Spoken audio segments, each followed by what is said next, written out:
Bismillahirrahmanirrahim. Assalamu alaikum. Welcome to the online session of Superior College Miyawali.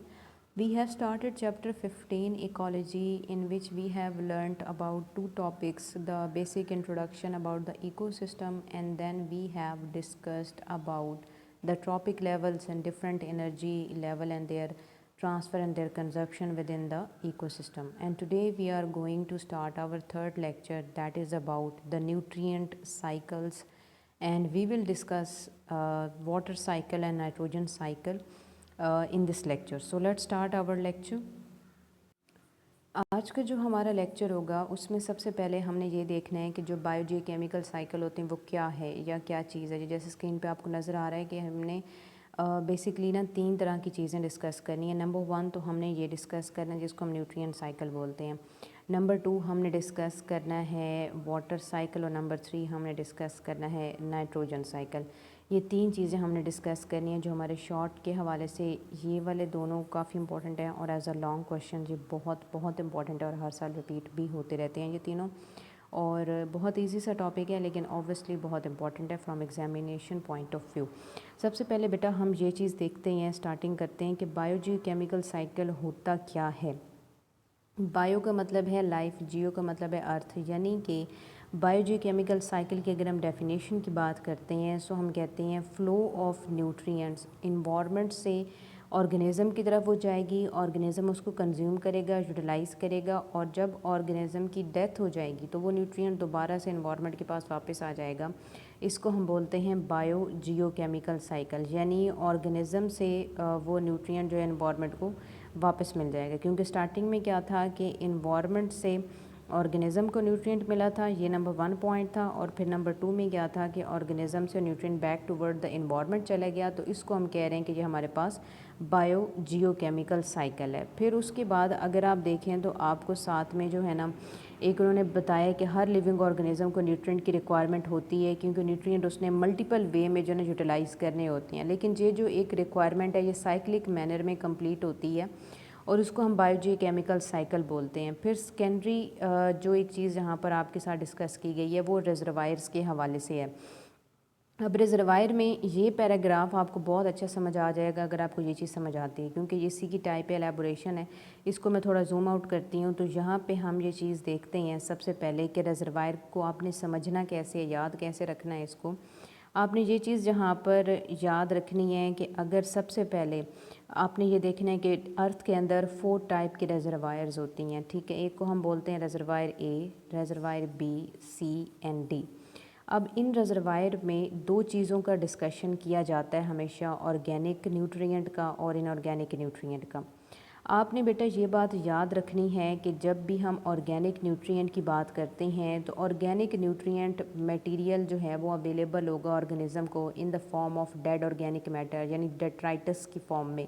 यानी एक ऐसा material, एक dead matter जब उसकी डिकम्पोजिशन हो जाती है वो सिंपल जो है ना हो जाता है, सिंपल ऑर्गेनिक मॉलिक्यूल्स में कन्वर्ट कर दिया जाता है, तो उसको हम बोलते हैं कि ये हमारे पास डेट्राइटस है। यानी लिविंग ऑर्गेनिज़म का वो डेट्राइटस वाली फॉर्म, वो डेड फॉर्म, ये ऑर्गेनिज़म को जो है ना वो अवेलेबल होती है, ठीक है। फिर ये चीज़ अगर जो है कुछ अर्सा बाद फोसलाइजेशन की फॉर्म में जो है ना ये अर्थ का पार्ट बन जाते हैं कि या तो कोल की फॉर्म में बन जाएगी, जब बहुत नीचे चला जाएगा तो ऑयल, जब बहुत ही ज़्यादा नीचे चला गया तो वो पीट की फॉर्म में, यानी 100% ऑर्गेनिक कंटेंट होता है पीट में, उसकी फॉर्म में ना रिज़र्व हो जाएगी। जब ये रिज़र्व हो जाएगी तो ऑब्वियस सी बात है कि ये मटेरियल जो है वो अनअवेलेबल हो जाएगा।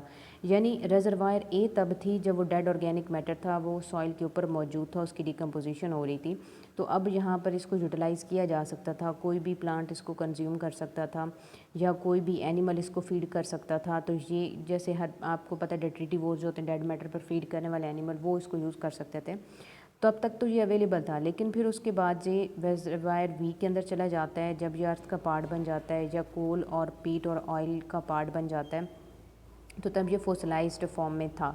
अब 2 तरह के तरीके हैं इसके लिए। पहला तरीका क्या है कि जब बर्निंग ऑफ फोसल फ्यूल होगी, यानी जब फोसल फ्यूल बर्न होगा, इसी को लेट्स से फॉर एग्जांपल कि आपने ऑयल एक्सट्रैक्ट किया या कोल एक्सट्रैक्ट किया या आपने पीट की फॉर्म में इसको रिफ़ाइन किया, तो डिस्ट्रक्टिव डिस्टिलेशन करने के बाद आपके पास ऑयल या कोल या पीट की या नेचुरल गैस की कोई भी टाइप आती है, आपने उसको एज अ फोसल फ्यूल जो है जब उसकी बर्निंग स्टार्ट की है तो अब वो इनऑर्गेनिक न्यूट्रिएंट के फॉर्म में आ जाएगी। अगर तो वो नेचुरल गैस है, बर्निंग होगी, ज़ाहिर सी बात है उसने एटमॉस्फेयर के अंदर चला जाना है। अगर वो कोल या पीट की फॉर्म में है तो ज़ाहिर सी बात है वाटर में डिज़ोल्व होकर वो किसी भी पार्ट में आप उसको कंज्यूम कर सकते हैं, मतलब प्लांट को दे सकते हैं, तो कंजप्शन करवा सकते हैं। या वो पीट की फॉर्म में, डेड मैटर की फॉर्म में, रिच ऑर्गेनिक कंटेंट की फॉर्म में अगर सॉइल में रहेगी तो अब वो as an inorganic material organisms को अवेलेबल हो सकती है, ठीक है। लेकिन अब होता क्या है कि अगर ये इनऑर्गेनिक मटेरियल सॉइल या एटमॉस्फेयर या इनका पार्ट वाटर का रहती है, काफ़ी अर्सा गुजर जाता है और फिर भी कोई कंजप्शन नहीं होती, तो ये सेडिमेंट्री रॉक की फॉर्म में आता है, जिसको हम कहते हैं कि मिनरल इन रॉक्स। सेडिमेंट्री कौन सी होती है? वर्ड सेडिमेंट का मतलब है लेयर, यानी वन बाय वन जो है ना, इस तरह से फॉर एग्जांपल लेयर्स चलती रहेंगी, लेयर्स बनती रहेंगी। तो लेट्स से फॉर एग्जांपल आपके पास एक रॉक बन जाएगी, तो मटेरियल जो इनऑर्गेनिक मटेरियल है अगेन वो रिजर्वायर डी के अंदर प्रिजर्व हो जाएगा, वो वहीं पर रहेगा, वो कंज्यूम हो जाएगा, अगेन अर्थ का पार्ट बन जाएगा, ठीक है। अब यहाँ पर एक फ़्लो हमारा कंप्लीट होता है, जो हम इस तरह वाले फ़्लो की बात कर रहे थे, इस तरह, ठीक है। अब दूसरी बात करते हैं कि लेट्स से फॉर एग्जांपल ये जो रॉक है, ऑब्वियस सी बात है ये पूरी ज़िंदगी ऐसे तो रहेगी नहीं, इसकी वेदरिंग होनी है, यानी कि एरोजन होनी है। अब ये वेदरिंग एरोजन होगी तो दोबारा से वो न्यूट्रिएंट अवेलेबल होगा, वो दोबारा से फोटोसिंथेसिस की वजह से जो प्लांट मटेरियल है, प्लांट उसको यूटिलाइज़ करेगा और वो दोबारा इसी फॉर्म में आ जाएगी। यानी यहाँ से साइकिल शुरू हुआ था वहीं पर अगेन कंप्लीट हो जाएगा। या यहाँ पर आप ये भी देख सकते हैं, जैसे हमने स्टार्टिंग में बात की है कि अगर डेट्रीटस की फॉर्म में प्लांट उसको यूटिलाइज़ कर लेते हैं कि वो रेस्पिरेशन या फिर एक्सक्रीशन की फॉर्म में वेस्ट होकर भी डायरेक्टली ऐसे स्टोर हो सकता है। यानी इस न्यूट्रिएंट साइकिल का मकसद ये है कि अगर आपको ऑर्गेनिक न्यूट्रिएंट अवेलेबल था तो वो डेट्रीटस की फॉर्म में था, अगर नहीं होता फॉसिलाइजेशन में चला जाता है तो वो कोल या ऑयल या पीट की फॉर्म में अर्थ में सेव हो जाएगा। और अगर उसकी आप फॉसल फ्यूल की बर्निंग करवाते हैं तो फिर उसके बाद वो आपको नेचुरल इनऑर्गेनिक फॉर्म में अवेलेबल हो सकता है। अगर प्लांट या एनिमल उसको यूटिलाइज़ नहीं करता, वो सेडिमेंट्री रॉक की फॉर्म में लेयर बाय लेयर दोबारा से एक नई रॉक बना लेगा, स्टोर हो जाएगा। तो इस तरह से अर्थ के पास दोबारा वो चीज़ वापस आ जाती है। लेट्स से फॉर एग्जांपल उसकी वेदरिंग होती है, ब्रेक डाउन होती है, टूटती फूटती है, फिर अगेन वो सॉइल का पार्ट बन जाता है, इनऑर्गेनिक न्यूट्रिएंट, प्लांट उसको फोटोसिंथेसिस में यूटिलाइज़ कर लेगा तो लिविंग बॉडी में आ जाएगा। और लिविंग बॉडी प्लांट की जब डेथ होगी अगेन वो डिकम्पोज होकर डेट्रीटस में कन्वर्ट हो जाएगा। तो ये सारी एक साइक्लिक एक्टिविटी है जिसको हम मॉडल ऑफ न्यूट्रिएंट साइकिल बोलते हैं। एक चीज़ आपने याद रखनी है कि मॉडल ऑफ न्यूट्रिएंट साइकिल के हवाले से भी शॉर्ट क्वेश्चन आता है, या इसको बोलते हैं मॉड्यूल ऑफ न्यूट्रिएंट साइकिल, ठीक है, मॉड्यूल ऑफ न्यूट्रिएंट साइकिल, या इसको बोलते हैं कि लेआउट ऑफ न्यूट्रिएंट साइकिल। ये कुछ वर्ड्स हैं जो अब तक जो है ना आए हैं एग्ज़ाम्स में इस क्वेश्चन को लेकर। ये शॉर्ट में आता है, आपको एज इट इज़ ये सारा स्केच बिल्कुल ऐसे ही बनाना पड़ेगा, तो ये इसमें डिस्क्रिप्शन की ज़रूरत नहीं होती, ये एज इट इज़ आपने बनाना है। तो ये बहुत इंपॉर्टेंट शॉर्ट क्वेश्चन है, इवन इस साल भी आया था। फिर उसके बाद ये सारी चीज़ें ना यहीं पर इसने डिस्क्राइब की हुई हैं। उसने कहा है कि लिविंग ऑर्गेनिज्म को डेट्रीटस की फॉर्म में एक चीज़ अवेलेबल हो सकती है, अगर वो यूज़ नहीं करेगा ऑब्वियसली बात है लॉन्ग अगो फॉसल फ्यूल्स की फॉर्म में प्रिजर्व हो जाएगी और ये अब यूटिलाइज़ नहीं हो सकता। या इनऑर्गेनिक न्यूट्रिएंट तभी वो बनेगा रिजर्वायर सी में जब वो जो है ना बर्निंग ऑफ फॉसल फ्यूल की एक्टिविटी को पास आउट करेगा। फिर उसके बाद वो बात करता है यहाँ पर कि ये रिजर्वायर्स जो होती हैं ना, ये रिजर्वायर दोबारा से डिकम्पोज करवाती हैं चीज़ों को, रिजर्वायर डी के अंदर स्टोर हो जाएगी, या फिर क्या होगा कि वेदरिंग की वजह से अगेन ये पार्ट बन जाता है। यानी ये चीज़ें जो है ना बार बार हम कहते हैं कि दोबारा से अवेलेबल होती रहती हैं, लिविंग और नॉन लिविंग वर्ल्ड के दरमियान सर्कुलेट करती रहती हैं। सो ये हमारे पास एक ब्रीफ सा इंट्रोडक्शन था कि जी न्यूट्रिएंट साइकिल, जब बायोजियोकेमिकल साइकिल होता क्या है। अब हमारे पास एक दूसरा शॉर्ट क्वेश्चन आ रहा है वाटर साइकिल का। बेटा आपको पता है बहुत अच्छी तरह से कि अगर हम वाटर की बात करते हैं 100% में से 97% वाटर वो है जो ओशन वाटर है, जो अर्थ और डिफरेंट जो लिविंग ऑर्गेनिज्म हैं या प्लांट्स हैं वो यूटिलाइज़ करते रहते हैं। सिर्फ रिमेनिंग 3% वाटर फ्रेश वाटर जो ड्रिंकिंग पर्पसेस के लिए या वैसे हाउस होल्ड एक्टिविटीज़ के लिए हम यूटिलाइज़ कर रहे होते हैं। सो बेसिकली होता ये है कि जब आप वाटर साइकिल की तरफ जाते हैं ना, तो हम कहते हैं कि वाटर जो होता है वाटर साइकिल इस तरह से होगा। लेट्स से फॉर एग्जांपल कि ये हमारे पास जो है वो रिवर था, यहाँ से आपको पता है सनलाइट की वजह से वाटर इवेपोरेट करता है। इवेपोरेशन करने की वजह से जब वो एटमॉस्फेयर में रहेगा तो वो वाटर वेपर की फॉर्म में रहता है, ठीक है, वाटर वेपर की फॉर्म में। अब ये जो वाटर वेपर होता है ना, जब एटमॉस्फेयर में जाता है तो ज़ाहिर सी बात है कि सनलाइट की वजह से और वहाँ ऊपर हीट की वजह से, प्रेशर, एटमॉस्फेरिक प्रेशर की वजह से ना ये कंडेंस होकर तो क्लाउड बनाता है। सो नंबर 2 में कंडेंसेशन क्लाउड फॉर्मेशन होती है, और फिर नंबर 3 में हम इसको प्रेसिपिटेशन बोलते हैं, यानी जब बहुत ज़्यादा टेम्परेचर हो जाता है, तो बहुत टेम्परेचर होने की वजह से जब इसके ऊपर प्रेशर भी बढ़ना शुरू हो जाता है तो ये प्रेसिपिटेशन होती है। अब प्रेसिपिटेशन किसी भी फॉर्म में हो सकती है, रेन हो सकती है, स्नोफॉल हो सकता है, ठीक है। अगर वो नॉर्मल मैदानी इलाका होगा, गर्मियाँ होगी तो रेन होगी, अगर वो पहाड़ी इलाका है, ठंड बहुत ज़्यादा, तो स्नोफॉल होगी, अगर वो ड्यू ड्रॉप या हेल या स्नो की फॉर्म में भी आ सकता है। अब प्रेसिपिटेशन होगी, बारिश होगी, तो वो ज़मीन का हिस्सा बनेगी, वहाँ ज़मीन में पानी ने जज़ब हो जाना है, और फिर यही पानी जो है ना वो प्लांट लेगा, और वहाँ से ट्रांसपायरेशन से भी ये चीज़ हो सकती है, या कुछ पानी स्वीप होकर परकुलेट होकर यहाँ अगेन जो है वो नेचुरल वाटर का पार्ट बन सकता है। तो इसको हम बोलते हैं, ये हमारे पास वाटर साइकिल था। नंबर 1 इवेपोरेशन होती है, नंबर 2 कंडेंसेशन, नंबर 3 प्रेसिपिटेशन होती है, और फिर उसके बाद यूटिलाइजेशन, नंबर 4 ट्रांसपायरेशन, और साथ ही इसके 4 में परकुलेशन भी आती है, लेकिन हम इसको 5th में भी इंक्लूड करते हैं। सो ये हमारे पास जो है ना वाटर साइकिल है। तो आपका उसका शॉर्ट क्वेश्चन आता है कि स्केच वाटर साइकिल या ड्रॉ वाटर साइकिल, तो ये बड़ा इंपॉर्टेंट है बेटा, इसको आपने लाजमी बड़े अच्छे तरीके से प्रैक्टिस करना है, अच्छी सी डायग्राम बनानी है। अब इसकी अगर हम यहाँ पे ना थ्योरी की बात करते हैं, तो थ्योरी में बेसिकली वो आपको यही बताता है कि अगर हम यहाँ पे बात करें अर्थ की, तो अर्थ जो है ना ये एक इम्पॉर्टेंट रिजर्वायर के तौर पे कंसिडर कर रहा होता है वाटर वेपर के हवाले से, और हम कहते हैं कि जो अगर तो वो वाटर जो है ना टॉप सॉइल में मौजूद है, ऊपर वाली ज़मीन में मौजूद है, यानी कुछ हद तक, और पानी से वो फिल कर गई है, तो वो वाटर टेबल है, जिसको आप ग्राउंड वाटर टेबल भी बोलते हो, ठीक है। लेकिन जहाँ पे हम 2 टर्मिनोलॉजीज़ और यूज़ करते हैं, बेसन और चैनल की। बेसन का मतलब होता है कि कोई भी एक ऐसी जगह जहाँ पर पानी ठहरा हुआ हो, वहाँ पर वो स्टेगनेंट वाटर हो, स्टेगनेंट वाटर हो, या फिर हम कहते हैं कि स्टैंडिंग वाटर हो, तो उसको हम बेसन बोलते हैं। जैसे आपके लेक्स हो गए, पॉन्ड्स हो गए, ठीक है, तालाब और चश्मे वगैरह। चैनल बोलते हैं चलते हुए पानी को, यानी एक, जैसे आपको पता है कि जैसे रिवर हो गया, स्ट्रीम हो गया, तो ये चैनल्स की फॉर्म में पानी आता है। वो कहते हैं कि अगर वो बहुत ही ज़्यादा नीचे चला गया है, अंडरग्राउंड चला गया है, तो अगर नीचे की तरफ है, उस ज़मीन में बहुत गहराई में चला गया, तो फिर आप उसको एक्यूफायर बोलते हैं। ये जस्ट डेफिनेशन की फॉर्म में, ये एमसीक्यूज़ में आपको आ सकता है। तो वाटर साइकिल में बेटा आप जब लिखेंगे, ड्रॉ करेंगे, तो साथ में कौन से पॉइंट एक्सप्लेन करेंगे, यही जो मैंने आपको बताए हैं कि ये हमारे पास फ़लाँ तरीके से इवेपोरेशन करेगा, फ़लाँ तरीके से कंडेंसेशन होगी, फिर प्रेसिपिटेशन होगी, फिर उसमें ट्रांसपायरेशन और फिर परकुलेशन होती है। यानी इस ही पॉइंट को आपने एक्सप्लेन करना है। ये जो थ्योरी है, ये जस्ट एक आपको ब्रीफ्स ओवरव्यू दिया गया है साथ में, और आपको कुछ टर्म्स कही गई हैं जो आपके शॉर्ट क्वेश्चन या फिर एमसीक्यू में ये आ सकता है। ये अलग से एक चीज़ है, और ये इसके साथ ही लिंक करता है पैराग्राफ। फिर हम आते हैं अपने बहुत इम्पॉर्टेंट एक शॉर्ट से पैराग्राफ पे एमसीक्यू के हवाले से।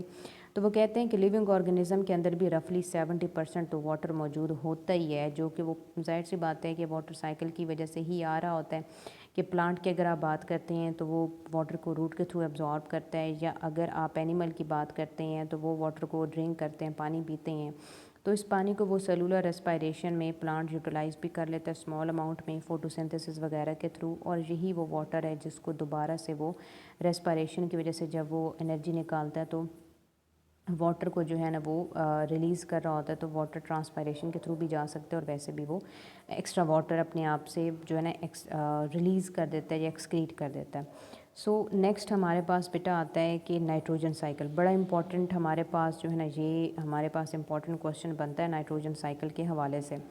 अब नाइट्रोजन साइकिल में ना आपने नाइट्रोजन के हवाले से ही देखना है कि जो एक ऐसी साइक्लिक एक्टिविटी, नाइट्रोजन साइकिल क्या होता है, हम बोलते हैं series of processes that convert nitrogen gas to organic substance and back to the nitrogen in nature. यानी जिससे आप क्या कहते हैं कि जो एटमॉस्फेरिक नाइट्रोजन थी, it will convert into some type of ammonia, and then it will convert into nitrate and nitrite, ठीक है, नाइट्रेट में कन्वर्ट होगा, फिर उसके बाद ये नाइट्राइट में कन्वर्ट होगा, फिर उसके बाद अगेन नाइट्रोजन में कन्वर्ट हो जाता है। तो ये एक साइक्लिक एक्टिविटी जिसको हम नाइट्रोजन साइकिल बोलते हैं। अच्छा, सबसे इंपॉर्टेंट चीज़ जो आपके यहाँ पे समझने वाली है ना, थोड़ा सा सीक्वेंस का ख्याल रखना है, बुक पे थोड़ा सा सीक्वेंस की गड़बड़ है। तो आपने पहला पॉइंट, जैसे आप देख सकते हैं नंबरिंग यहाँ पे लिखी हुई है कि यहाँ नाइट्रोजन फिक्सेशन पहला पॉइंट होगा, वो फिक्स होगी सॉइल में आएगी तभी।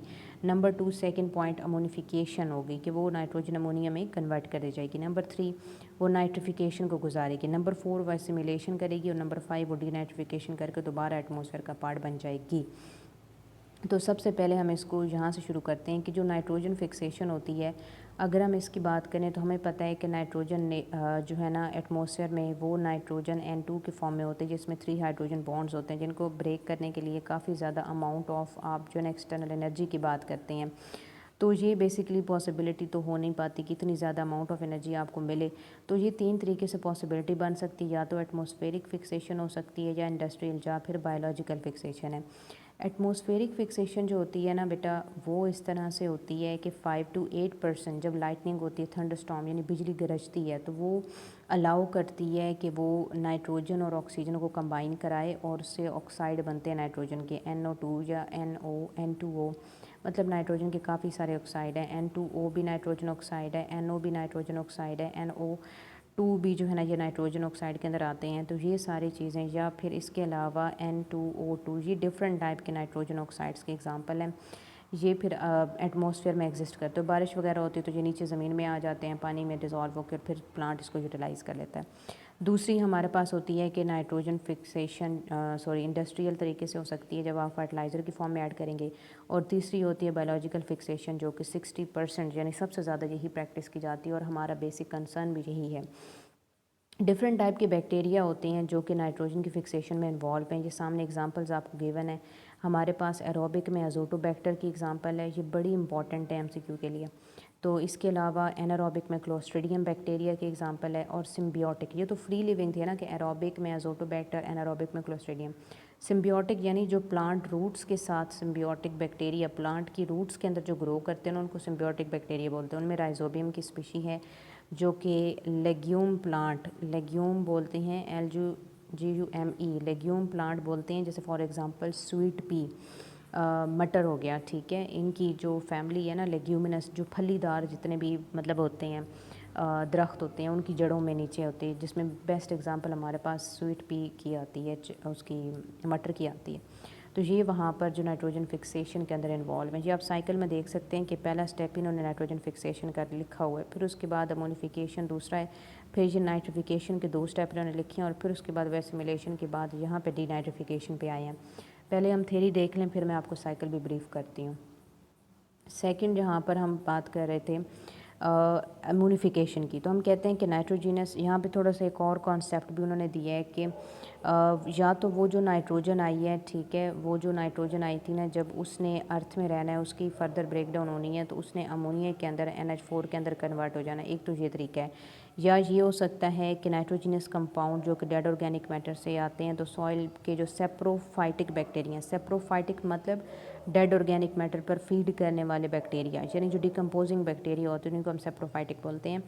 तो ये बैक्टीरिया और फंजाइस को डिकम्पोज करते हैं, वहाँ से water, carbon dioxide, amino acid, energy वगैरह निकाल लेते हैं।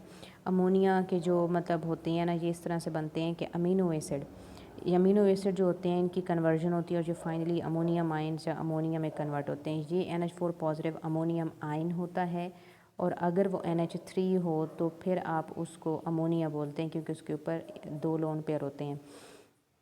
तो ये हमारे पास जो माइक्रो ऑर्गेनिज्म से जब भी एक नाइट्रोजन जो है जो वो कन्वर्ट होती है अमोनिया या अमोनियम आयन में, या जो अमीनो एसिड हैं वो अमोनिया या अमोनियम आयन में कन्वर्ट होते हैं, तो उसको हम बोलते हैं अमोनिफिकेशन। और ये हमेशा एरोबिक इन्वायरमेंट के अंदर होती है। ये बड़ा इंपॉर्टेंट MCQ है कि अमोनिफिकेशन हमेशा एरोबिक इन्वायरमेंट के अंदर ही होगी। तो फिर उसके बाद हम बोलते हैं कि जी नेक्स्ट हमारे पास आती है नंबर 3 वाला स्टेप, नाइट्रिफिकेशन। यानी ये जो NH3 था, ये आप देख सकते हैं, आपकी आसानी के लिए मैंने लिखा भी है कि जो अमोनियम आयन होता है ना, उसमें ऑक्सीजनेशन उसकी कराई जाती है, ऑक्सीजन ऐड किया जाता है। तो ये 2 स्टेप में होता है। पहला स्टेप करता है नाइट्रोसोमोनास का बैक्टीरिया, ये अमोनियम को कन्वर्ट करता है नाइट्राइट के अंदर, जैसे ये NO2 बोलते हैं नाइट्राइट को। फिर सेकंड स्टेप में क्या होता है कि नाइट्रोबैक्टर इस नाइट्राइट को कन्वर्ट कर देता है फाइनली नाइट्रेट NO3 के अंदर। तो ये इस फॉर्म के अंदर जो है ना प्लांट की, अब आपने ये याद रखना है कि प्लांट के अंदर किस फॉर्म में जो है नाइट्रोजन जाती है। मेजॉरिटी जो अमाउंट है ना नाइट्रोजन की, वो अमोनियम से कन्वर्जन के बाद फाइनली वो जो है ना नाइट्रोसोमोनास और नाइट्रोबैक्टर की एक्टिविटी की वजह से ये कन्वर्ट हो जाती है नंबर NO3 के अंदर, जो होती है नाइट्रेट। तो आपने ये बेटा याद रखना है कि प्लांट सबसे ज़्यादा जो कंजप्शन करता है नाइट्रोजन की, वो in the form of nitrate होता है, NO3 की फॉर्म के अंदर है। हाँ, कुछ क्वांटिटी में अमोनियम आयन भी होती हैं वहाँ पर, लेकिन जो सॉइल में ही रहते हैं। प्लांट हमेशा इस फॉर्म को कंज्यूम करता है, तभी तो हम कहते हैं कि ये बड़ा इंपॉर्टेंट स्टेप है नाइट्राइट का बनना। और फिर उसके बाद मतलब ये स्टेप हमारे पास आते हैं। अब उसके बाद ना जो लास्ट हमारे पास आता है कि एसिमिलेशन क्या होता है। एसिमिलेशन सिंपली बोलते हैं यूटिलाइजेशन को। अब ये नाइट्रोजन जब प्लांट की बॉडी का पार्ट बनी थी, तो प्लांट ने उसको यूज़ किया मल्टीपल अमीनो एसिड बनाने के लिए, नाइट्रोजनस बेसिस बनाने के लिए। आपको पता है कि नाइट्रोजन बहुत इंपॉर्टेंट कंटेंट होता है अमीनो एसिड्स का। नाइट्रोजन बहुत इंपॉर्टेंट कंटेंट है हमारे DNA RNA के न्यूक्लियोटाइड्स का। तो इसी तरह प्लांट के अंदर जो अमीनो एसिड्स या जो न्यूक्लियोटाइड मौजूद होते हैं, या इसके अलावा DNA RNA के जो न्यूक्लियोटाइड हैं, उनके लिए बड़ा इंपॉर्टेंट होता है। तो ये चीज़ आपने याद रखनी है कि एसिमिलेशन का मतलब ये है कि माइक्रो ऑर्गेनिज़म भी यूटिलाइज़ करते हैं इस नाइट्रोजन को डायरेक्टली, या ये होता है कि प्लांट भी इसको यूटिलाइज़ करता है। अब आप देख सकते हैं कि इनऑर्गेनिक कंपाउंड्स अमोनियम नाइट्रेट जो सॉइल में होते हैं, जो प्लांट इसको ले रहा होता है और इसको यूटिलाइज़ कर रहा होता है। अब ये यूटिलाइजेशन एसिमिलेशन की बात हो रही है, ठीक है। अब आपने ये याद रखना है कि प्लांट में वो कहाँ कहाँ यूज़ करता है। वो अमीनो एसिड के लिए इस नाइट्रोजन को यूज़ करेगा। वो जो न्यूक्लियोटाइड्स हैं, वो न्यूक्लियोटाइड्स को बनाने के लिए यूटिलाइज़ करेगा, चाहे वो न्यूक्लियोटाइड DNA बनाने के लिए प्लांट यूज़ करे, चाहे जो है वो RNA बनाने के लिए यूज़ करे। लेकिन ज़ाहिर सी बात है कि उसने न्यूक्लियोटाइड को यूटिलाइज़ करना है, तो ये उसकी बेसिक रिक्वायरमेंट थी नाइट्रोजन की, जो हम कह रहे थे कि बड़ा ज़रूरी है प्लांट के लिए। फिर उसके बाद हमारे पास लास्ट स्टेप आता है डीनाइट्रिफिकेशन। डी का मतलब होता है रिमूवल, कि आपने किसी चीज़ को बिल्कुल ही फ्री कर दिया, वो एटमॉस्फेयर का पार्ट बन गया, तो वो डी रिमूवल होता है, ठीक है।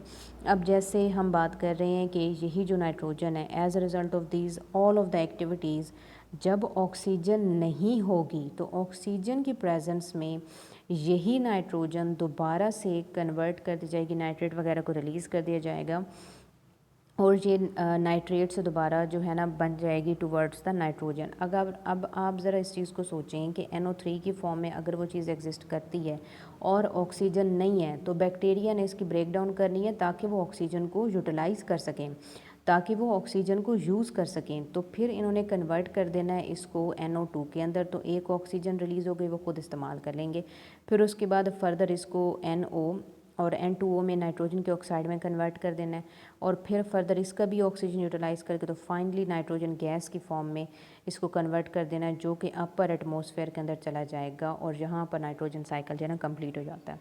डीनाइट्रीफाइंग बैक्टीरिया में सीडोमोनास की एग्जांपल आती है, और ये आपने याद रखना है कि डीनाइट्रिफिकेशन हमेशा कब होती है, ये होती है हमेशा एनएरोबिक रेस्पायरेशन के टाइम पे, क्योंकि यहाँ पे एनारोबिक कंडीशन है, ऑक्सीजन की एब्सेंस है, तभी तो वो ब्रेक डाउन कर रहा है नाइट्रेट और नाइट्राइट की, ताकि वो नाइट्रोजन को एटमॉस्फेयर में यूटिलाइज़ करवा सके, यानी भेज सके, और उसका जो ऑक्सीजन है वो खुद यूज़ कर सके। So that was about the sequence of nitrogen cycle. अगर लॉन्ग क्वेश्चन बेटा आता है इसका, तो थ्योरी का अलग से आता है कि right detail note and explain nitrogen cycle, तो आप सारा इसी सीक्वेंस में एक्सप्लेन करेंगे कि पहले आपने ये नाइट्रोजन साइकिल का एक इंट्रो देना है, फिर आपने नाइट्रोजन फिक्सेशन लिखनी है, नंबर 2 एमोनिफिकेशन, फिर आपने नंबर 3 पर नाइट्रिफिकेशन, 4 पर एसिमिलेशन डीनाइट्रिफिकेशन लिखना है, और जहाँ पर आप जो है ना ये लिख चुके होंगे नाइट्रिफिकेशन, उसके बाद आप साइकिल ड्रॉ करेंगे और एंड पर आपने ये दोनों हेडिंग्स लिखनी है, ठीक है। इन केस आपको जस्ट स्केच आता है तो फिर आपने बेटा ये वाला स्केच ड्रॉ करना होगा। ये भी आता है अभी रिसेंटली पार्ट 1 का, जो आपके अभी सीनियर गुजरे हैं उनका भी आया था, outline the sketch of nitrogen cycle. और इसके अलावा नाइट्रोजन साइकिल तो इतना इंपॉर्टेंट इस चैप्टर में से है कि हर साल जो लॉन्ग में आता ही आता है, चाहे इसकी थ्योरी आए तो आपको सारा लिखना पड़ेगा, या अगर 5 नंबर का आए या 6 नंबर का आए तो फिर सिर्फ साइकिल आता है जो आपने वेल लेबल करना होता है। तो यहाँ पे आप अगेन देख सकते हैं कि एनिमल और प्लांट या जो भी नाइट्रोजन जहाँ से आ रहा था डिकम्पोज होकर, ठीक है, या फिर हम कहते हैं कि नाइट्रोजन फिक्सेशन के फॉर्म में आ रहा था, तो वो फिर क्या होता है कि अमोनिफिकेशन को गुजारता है। अमोनिफिकेशन गुजारने के बाद नंबर 3 वो नाइट्रिफिकेशन के ये दोनों स्टेप पूरा करता है, NO2 में और NO3 में कन्वर्ट होता है। NO3 यूटिलाइज हो जाती है प्लांट की फॉर्म में, प्लांट उसको यूटिलाइज़ कर लेता है, और ये वैसे भी माइक्रो ऑर्गेनिज्म भी यूटिलाइज़ कर लेते हैं इसको। लेकिन ये होता है कि जब ये फ्री फॉर्म में अवेलेबल होगी, जो फ्री फॉर्म की हम बात कर रहे हैं, ठीक है, ये याद रखना है कि हम फ्री फॉर्म की डीनाइट्रिफिकेशन की बात कर रहे हैं, क्योंकि ज़ाहिर सी बात है जो प्लांट ने यूज़ की है वो तो उसने अपने अमीनो एसिड वगैरह बनाने के लिए, न्यूक्लियोटाइड बनाने के लिए यूज़ कर लिया, वो तो उसकी बॉडी का पार्ट है ना, बायोमास का पार्ट है, तो वो हम काउंट नहीं कर रहे, हम काउंट कर रहे हैं ओपन वाली जो फ्री फॉर्म में नाइट्राइट पड़े हैं उनकी। सीडोमोनास डीनाइट्रिफिकेशन करेंगे, वह दोबारा से सॉइल का पार्ट बन जाएंगे और फिर थंडर लाइटनिंग से या फर्टिलाइज़र से या एटमॉस्फेरिक नाइट्रोजन के आने से जो है ना वो चीज़ इसका पार्ट बन सकती है। So that was about the topic of nitrogen cycle. ये स्केच भी बहुत इंपॉर्टेंट है लॉन्ग के लिए, और साथ में इसका जो ये पूरी थ्योरी है ना ये काफ़ी इंपॉर्टेंट है, और बीच में बेटा इसके शॉर्ट क्वेश्चन बहुत आसानी से बनते हैं यहाँ से, और एमसीक्यूज़ भी काफ़ी आते हैं, ख़ासकर ये जो परसेंटेजेस वगैरह लिखी हैं, इक्वेशंस लिखी हुई हैं, और साथ में जो है ना ये बैक्टीरियाज़ के जो नाम हैं ये बड़े इंपॉर्टेंट हैं। एक बात आपने थंब रूल के तौर पे याद रखनी है कि नाइट्रोजन फिक्सेशन और ये जो नाइट्रोजन का साइकिल है ये तब शुरू होता है जब ऑक्सीजन मौजूद होगी, ठीक है, और ये एनारोबिक कंडीशन में सिर्फ तब होगी जब क्लोस्ट्रीडियम इसको करेगा।